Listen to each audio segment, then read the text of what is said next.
Hey, this is Kevin Dedner, CEO and founder of Hurdle Health. If you are wanting to learn how to embrace change and navigate through disruption as a leader, then listen to the Leadership is Changing podcast with my good friend, Dennis Giannoutsas. Welcome to Leadership is Changing. Each week, we and our guests provide information and insights through exploring leading change. This is taking your leadership to another level by finding the balance between executive excellence and personal well-being through stories that inspire real change. It's time to adapt in our fast-moving world when leadership is changing with your host, Dennis Giannoutsas.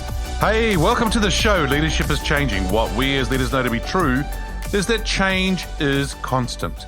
Leaders everywhere confront similar obstacles because people are people, but everywhere you go, leaders are overwhelmed, disrupted, and under pressure.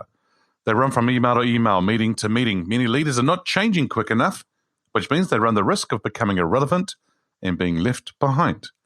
The purpose of the show is taking our listeners' leadership to another level by finding their balance between executive excellence and personal well-being through stories that inspire real change.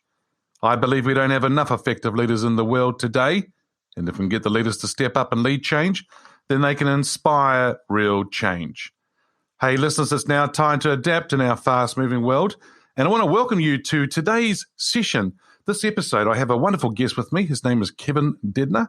He serves as a founder and CEO of Washington D.C. based Hurdle, which provides culturally intentional teletherapy to eliminate barriers that make it harder for people of color to get mental health care. He is deeply connected to Hurdle's mission, having suffered a period of depression where he has found the biggest challenge to effective care was finding the right therapist who could truly understand and connect with his struggles as an African American man. He's recently penned his first book, The Joy of the Disinherited, Essays on Oppression, Trauma, and Black Mental Health. He's an award-winning public speaker, and Kevin has over 20 years of public health experience. Kevin, a massive welcome to you. Oh, thank you. Thank you for having me. Glad to be here. Thank you. So I've just given the listeners a little bit of an introduction about your background. Tell me, is there anything else you'd like to share about your background? Yeah, I think the way I would answer that is no one is more surprised than I am that you and I are here having this conversation today and that I'm doing the things that I'm doing in life now. I think, that's kind of, if all of us take a second to reflect, that's a story that probably all of us that resonates with everyone, right? Yeah, and reflecting is a huge tool, a huge thing for us to do. And I'm not sure that a lot of people do take time out to reflect. And I actually say to people that I work with as well around the world, take time out to reflect and think about what's just happened and what you've done. And because a lot of people seem to think about the things that haven't gone well for them, but what about what things that did go well for you? And what are you the gratitude you have for certain things? I find that interesting. Kevin, whereabouts in the world are you today? I am sitting in my parlor in Washington, D.C. Awesome. And I'm in New Zealand. So it's just amazing how we can talk about leadership and mental health and so forth from around the different sides of the world, which is fantastic. Yes. So, Kevin, how did you get into leadership? I would answer that question by saying I've always been some kind of leader. And I think, in my adolescence years, I went through this rough period that I was actually considering not being a good kid. And I had one of those experiences that I think so many of us have that we promise God, if I can just live through this moment, I'll walk the straight and narrow, right? Yep. And so I had one of those experiences when I was around 14 years of age. And I made a conscious decision that what leadership skills I had or sort of the person I wanted to be was going to be a good person. And I think that was a conscious decision for me. But because before that, it was very clear that I could use those skills in a bad way. But I made a conscious decision to use those skills in a good way when I was about 14. Yeah. And it's interesting how it was conscious that you made that decision. I think a lot of people in life are on autopilot. They just do things day in, day out, whatever comes up. But if we are a little bit more conscious in our decision-making, then I think will probably help us. So it's really interesting. That whole period for you of you could go off, not be good versus good, that whole transition, you making that conscious decision, how hard was that for you? What was the experience like?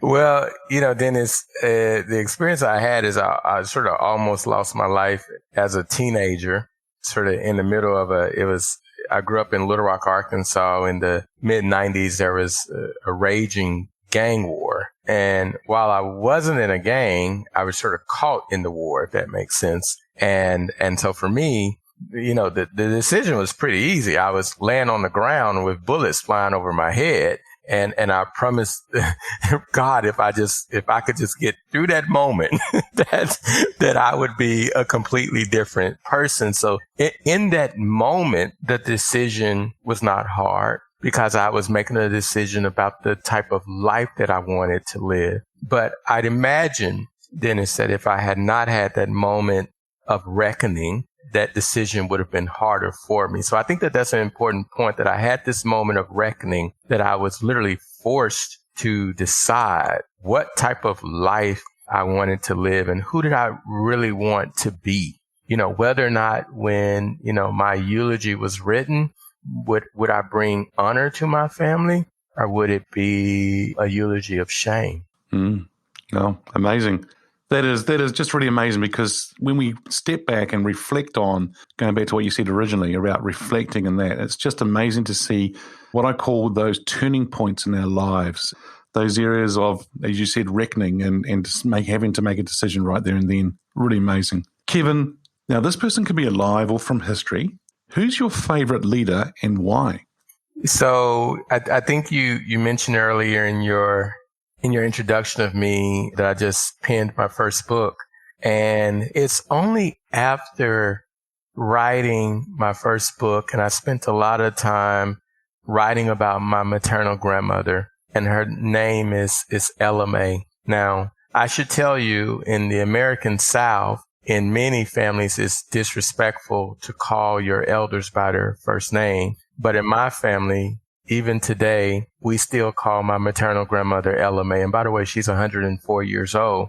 But it was only in writing my book, and I was recalling these lessons and in life that she taught me and my family, my extended cousins, that I realized that not only is she sort of the matriarch of my family, but she's also the leader who I respect the most. Oh, that's wonderful. Oh, wow. 104 years of age. 104. Yeah. She even survived COVID, by the way. Oh, she got COVID as well and survived it? She got COVID and survived. Isn't that amazing? That is amazing. Good on her. That's fantastic. And I think that for all of us, with our elders, our grandparents and so forth, some people don't have their grandparents anymore. They've lost their grandparents. But if you have, even for our listeners, take time to sit with them and learn from them. Take time to reflect with them, because they have a wealth of knowledge and so much that they can learn. And Kevin, you and I are probably at an age where we've seen certain things in our lives, but they've seen a lot in their lives. And you think about where your grandmother was right through to now, and what she's seen in the different stages of life, and things have changed. It's amazing. And what they're going to be able to tell you about things is, I think we all can learn so much from them all. Yeah, absolutely. As I said, before I penned my book, I never thought of her, quote, as a leader. I just sort of thought of her as my grandmother. And I think that that's even a lesson in that, because it's really like many of us are leading, are providing examples of being a leader, and we're unconscious that somebody's watching us, that someone's mimicking us, that we're teaching valuable lessons just by the things that we do on a daily basis. And I think, my reflection on her is so many of my values, so much of how I interact with people, so of my desire to be kind, to be genuine for people, comes from the type of behavior that I saw her model in front of me. Yep. And that's something that we need to be mindful as well, as we're modeling things too. And as you said, I love it, because leaders aren't always having to be in a corporate or a public health environment. It is everywhere, and we can learn so much from people. And I recently released episode 200, and congratulations. Thank you. And I was interviewed, and I was asked that question, who's my favorite leader? And I said, my grandfather. And, I love that. Yeah. And so I explained why. And a lot of it is he was a president of this island in Greece where my dad's from. And it wasn't as if he was this large corporate kind of guy. He was the president, the mayor of the island type scenario for 28 years, but he led the island. He led people, and he knew his place as well, because my grandmother was the real leader. And so he knew his place. But I think it was really great. So when I ask people this, they say all sorts of people like Mandela and Gandhi and other people. But, when I hear people who say the grandmother, the grandfather, family members, someone else close to them, it's special. I think it's not to take away from the others what they've said, but I think that's really special. I would like to say this because it goes a step further and gives some definition to why I now call her a leader. She didn't have a lot of money, but she was quite resourceful. Her husband had died from dementia. So instead of him being put in a nursing home, she wanted him to come stay with her in his final years of life. And so I saw her provide that level of care for him. I mean, that's like what an example that is in itself of being a caretaker, right? So that also meant like my adolescence years growing up, like I didn't have a grandfather there, and she lost a son when he was 25, he drowned, and her other son had gone away to the Navy. So she didn't have any sort of maternal or male figures. There weren't any male figures. It was my grandmother and my aunts, right? But she taught us how to use a hammer. She taught us how to fix things, and she taught us how to cut grass, how to tend to the garden. So it's like all of these things that typically people think in the rural South, that these are things that men would teach boys how to do. Here, I had a grandmother teaching me how to do those things.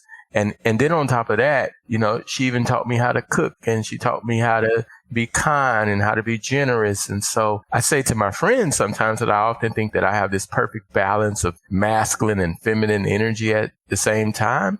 And they say, well, where does that come from? I think it comes from like the role model of my grandmother, because she taught us that there wasn't a task reserved for men. There wasn't a task reserved for women. And she taught us how to sort of just to take what we had and to work with it. And so, yeah, she is like in my book of leaders that I respect the most. Mm-hmm. That's her. That's brilliant. Fantastic. Thank you for sharing that. That's really, really special. Now, the show is called Leadership is Changing. When I mentioned that title, what does that mean to you? Yeah, I think this past year, all of us and by the way, we've redefined in this conversation what it means to be a leader. So we've said that there could be people who are leading companies like myself, or there could be people who head governments, they're leaders. But also we're talking about people who head households, people who head families, people who head social clubs, like these are leaders too. And so the way I would answer that question now that we've sort of redefined what it means to be a leader is I think that we've had this year of, in the midst of the pandemic, that we were forced to sit still, to be quiet, to reflect, to think about how we communicate with people, the most effective ways to communicate with people. We're using technology in ways that we haven't used technology before. But at the end of the day, I think the thing that we've had to learn as leaders is, what does it mean to be an effective communicator? Also, I think the other big thing that we've learned is the importance of being able to gather, right? And how we ought not take, when we can bring people together, we ought not take that for granted. And the beauty of that is bringing people together and finding alignment. Right before I started recording this podcast with you, I was in a team meeting with my team, and my team is scattered all over the country here in the United States. And I was like, hey, we need to get alignment on this thing. So why don't we go around and everybody tell me what you think about this, and let's figure out, can we find somewhere in the middle? And I just think that that's what leadership is about right now. Like, how do we find consensus? how do we build consensus? How do we make sure that everyone's heard and feels heard? And I think that this past year has really pushed us to appreciate the meaning of that. Allowing everyone to be heard is really important, and I keep hearing that, and it's getting louder and louder, excuse the pun, being heard and louder.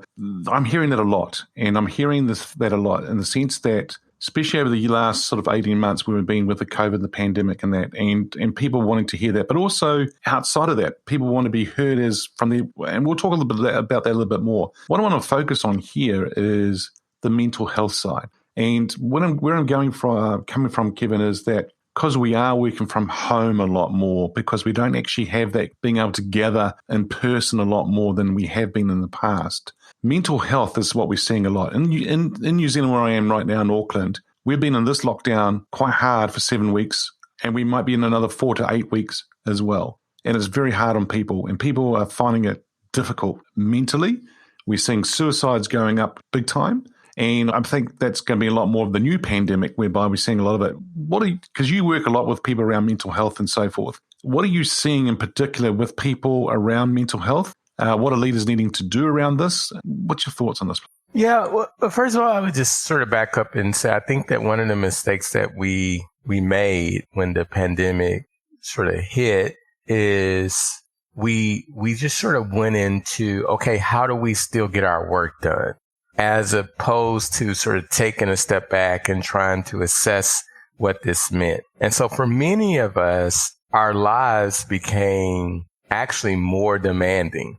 So, I may have lost my commute, but I gained 2 more hours of work time. Yeah. And grabbing lunch is next to impossible because scheduled back to back in Zooms and virtual meetings. So I think we handled it wrong in the sense that it's also the beauty of being a human and how we always sort of evolve for the moment. But, I wrote a piece months ago when the pandemic first hit, and I just sort of reminded people that this is not normal. And I think what we as humans try to do is we try to normalize things as quick as possible and try to find like new routines and new ways of doing things to help create some sense of normalcy and some sense of comfort. But I don't think that was actually the right thing to do.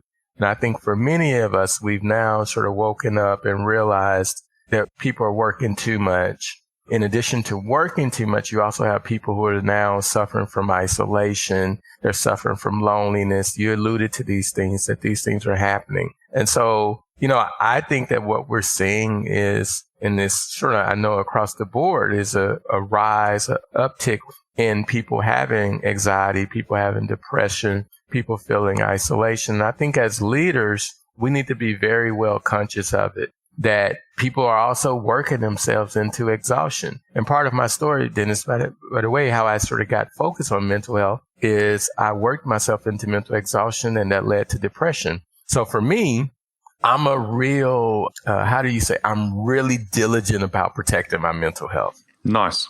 Like Tell us more. Very, very diligent. So I have norms, and these are not just my norms. These are things that I actually make company-wide. So, for example, we have what we call heads down time on Wednesdays from 10 a.m. to 1 p.m., meaning no internal meetings. We want people to use that time to catch up, to be reflective, think about your work as opposed to just working.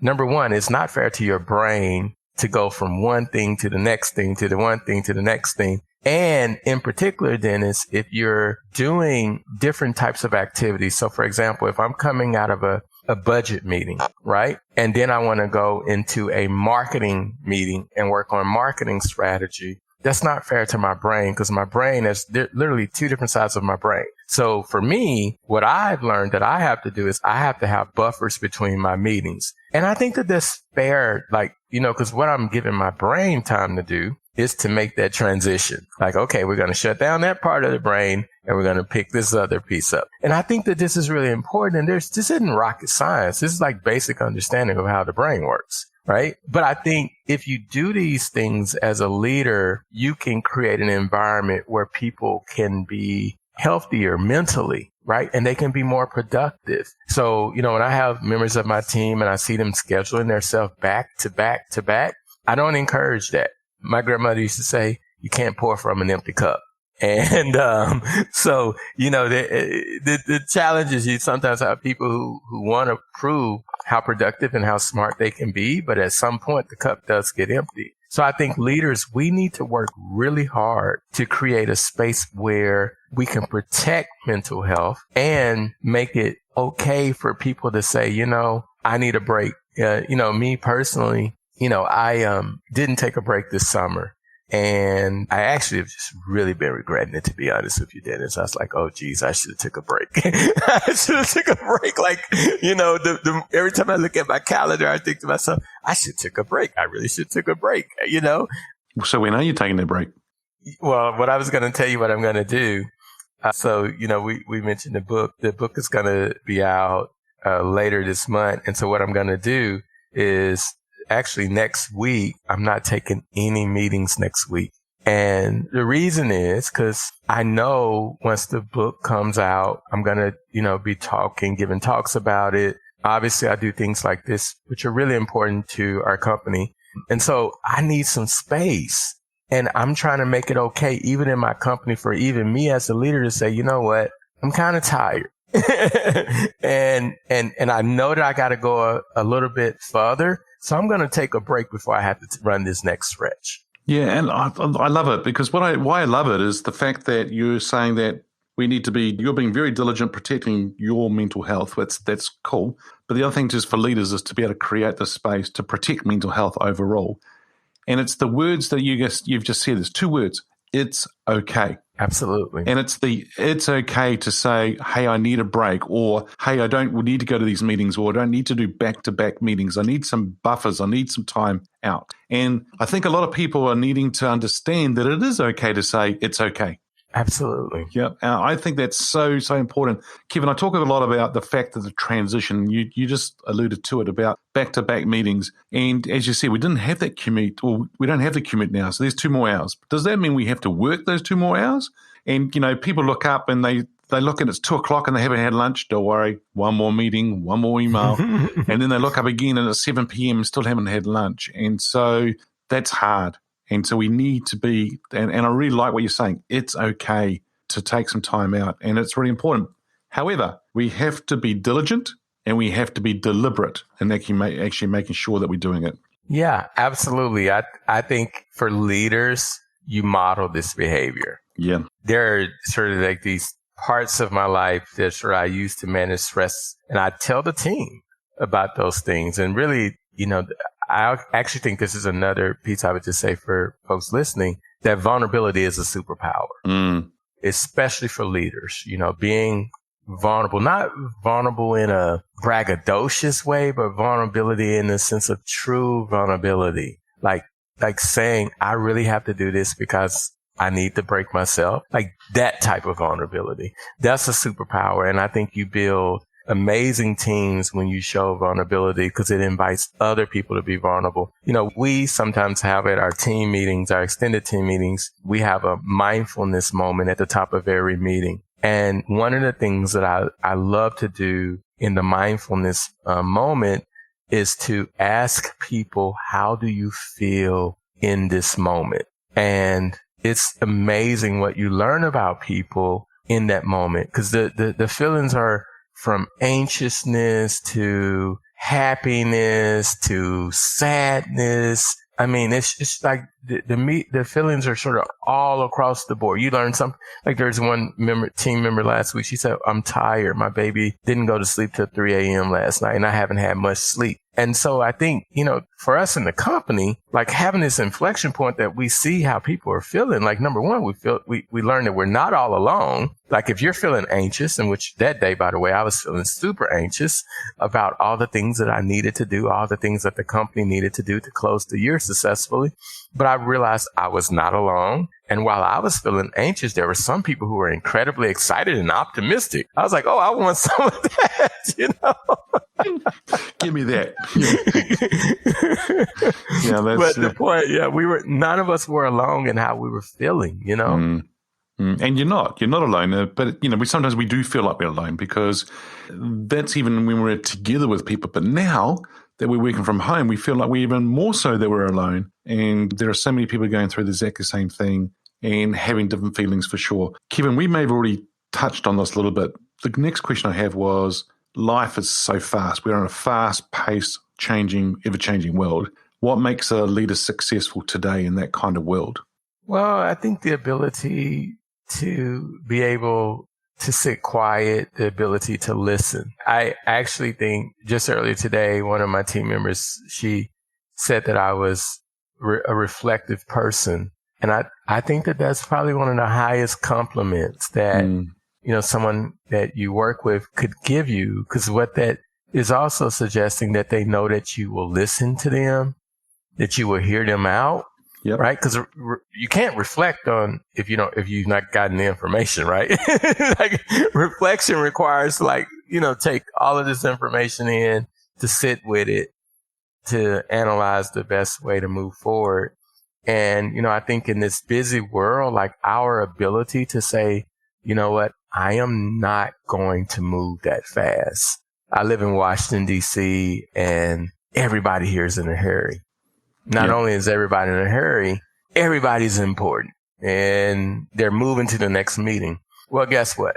I'm that guy who drives the speed limit. I'm that guy who, when I'm taking the metro, I'm not rushing to get on the train. I know if I miss this one, it'll be another one 7 minutes behind it, right? I'm that guy.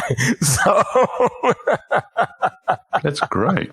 So this idea of, now for me to do that means I do need to leave the house on time. I do need to be sort of prepared so that I can keep this pace. Right. Yep. So, having that pace means that you do some things to work ahead. But I think for leaders, the ability to not become, in a hurry with the rest of the world can really set you apart. My mother used to always warn us that if anytime you're moving too fast, you're more prone to make mistakes. Yeah.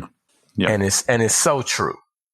So I think that leadership is about slowing down, being able to, take the time to really analyze, to really even enjoy the beauty along the way. That'd be nice.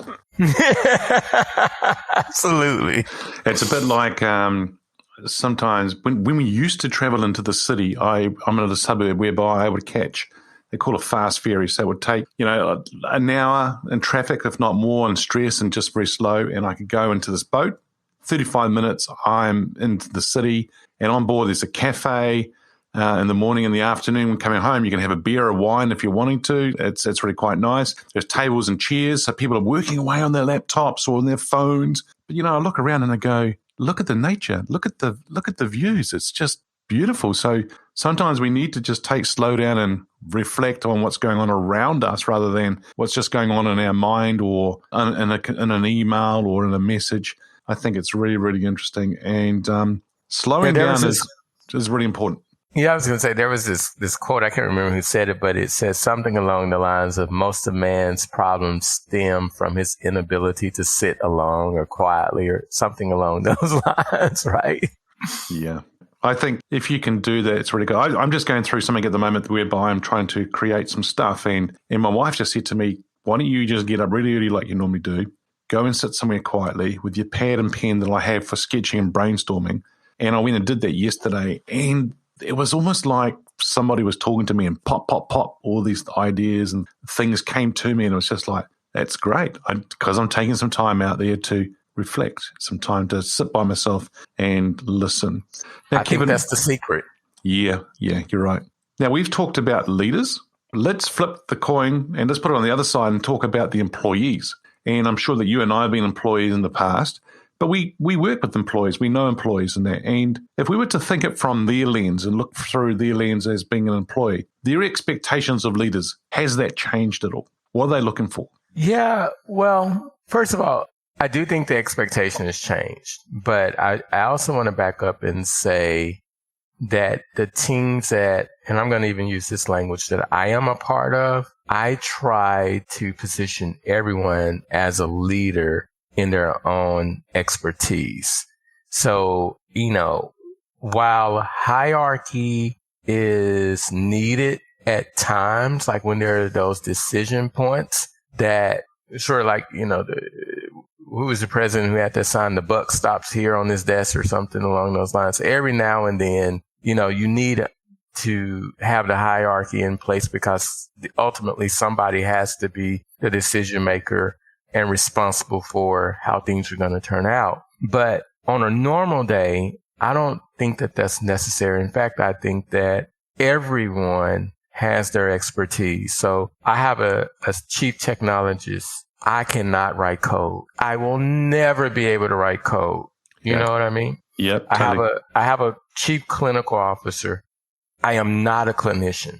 I could become a clinician, but I don't have the wherewithal to go back to school to become a clinician. So I rely on her. Right. So I think teams, the beauty of organizations is when everyone's expertise can be recognized and valued and honored. And so in that way, Dennis, all of us are leaders. Like, when I have every so often I have someone sort of come, and I think that this is a misalignment in the culture that we want to build. And they will sort of say something about someone that they think should do something differently. And I was like, well, have you spoken to them about that? Because I think as a colleague, as a high performer, because we make the assumption and the expectation that we are all high performers. We all want our company to be successful, to succeed. So you should be able to say to your colleague, I expected you to do this. I'm sorry. Did I miss something? Could I have done something different so we can meet this goal? Yep. So I think that we all are leaders. And I think that at least in the organization I'm trying to build, I see everyone as a leader in their own right. Yep. Very good. Awesome. I love that. And I got to agree. I look at everybody as a leader too. It doesn't matter who you are a leader. You're a leader of yourself first, right? You got to look after yourself and then others as well. Now, Kevin, I'm going to get you to get your crystal ball out and start thinking about the future here. And where do you see leadership in 5 years from now? Well, I think that number one, people who ultimately have like this decision making, we have to think about the type of work environments we want to create. I think for better or for worse, the pandemic has forced us to redefine work. And I think that millennials are helping us redefine work. And for some people like me, like I'm a Generation X kid, and some of the norms and trends that we see unfolding and about how people want to work, they don't seem right to me. But, listen, that's what millennials are saying of how they want to show up and how they want to work. And so our ability to attract, retain the best talent really is going to be dependent upon us being sensitive to the type of environments people are saying that they want to work in. And I think that there are some clear markers where people are being very clear about how they want to work. And it's not this industrialization model that we base work on today. Like, I think that we're really nearing the end of this industrialization work model. And what do I mean by that? Well, you work from 7:30 to 5 days a week, and if you're really an overachiever, you also work on Saturday mornings and you catch back up on Sunday afternoon, right? Yep.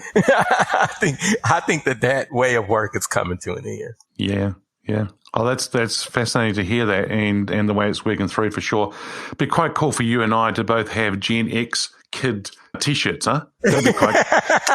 It would be. Yeah, that'd be quite cool. Yeah, so I think, the future of the work of the environment, the way we work and that, go back about 3 or 4 years ago, we used to hear about the working from home workforce type thing. And I was like, really? And is it just a marketing thing? And when I walked around the suburb where I live, I stopped counting at 48 houses that had businesses within their own houses, right? And I just thought, oh, wow, this is really happening. And it's the workforce or the workplace of the future, the way we work in the future is going to be really amazing. But it's here. And it's actually, the pandemic's actually emphasized it and made it go a lot quicker.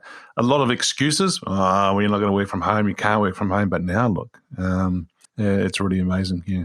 Hey, Kevin, thank you for joining us on today's show. If our listeners are wanting to get hold of you, where should they go? Well, of course, people can learn more about our company by visiting hurdle.health. People can follow me personally on Twitter at @Dedner, Kevin Dedner on Instagram, Facebook, and LinkedIn. Happy to connect with people offline. Awesome, Kevin. Been a real pleasure talking to you, so thank you. Hey, listeners, what we as leaders know to be true is that change is constant. Change is incredibly scary, especially with the unknown and unfamiliar territory. It's time to adapt in our fast-moving world when leadership is changing. Look out for the episodes as they're being released. Download them, have a listen, put a review, and a rating. Feel free to share them with your friends, your family, your network. Maybe, as Kevin said, taking time out to reflect, listen to a podcast, listen to one of the episodes. Hey, if there's any feedback you'd like to give me about the show, or if there's a question for the Ask Dennis Freestyle episode, send me an email, dennis@leadingchangepartners.com. Hey, listeners, it's always a pleasure being with you. Thanks for tuning in. Until next time, bye for now. Thank you for listening to this episode of Leadership is Changing with your host, Dennis Giannoutsas. Each week, we and our guests provide information and insights through exploring leading change, inspiring executives and leaders to adapt and lead a bigger game in a fast-moving world.